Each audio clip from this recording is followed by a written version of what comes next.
Sri Lanka government's fairy tales response to the UPR and the two-phased actions on the ground, International Council of Elam Tamils. The 28th section of the Universal Periodic Review (UPR) by the United Nations Human Rights Council took place in Geneva from November 6, 2017. Sri Lanka was apt for review at this UPR section. The ICET organized a side event at the UNHRC to highlight the plight of the Elam Tamil on the ground. The GOSL also sent a delegation to the UPR to present their fairy tale.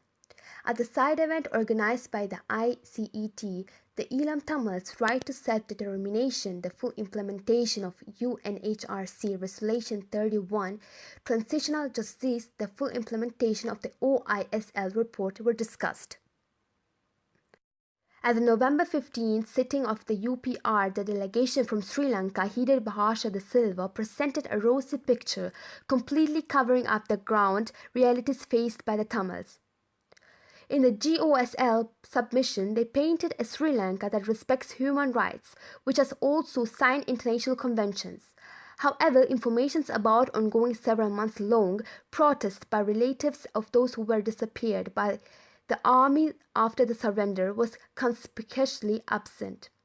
A similar rosy picture was also painted by the GOSL delegation back in 2012 UPR.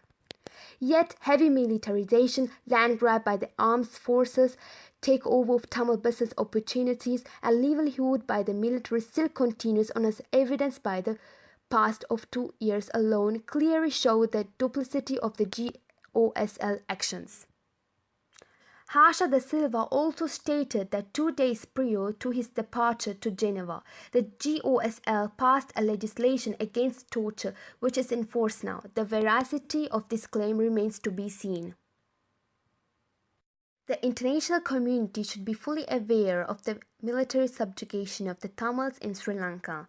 Despite the change of government, the subjugation of Tamils still continues in a more insidious way.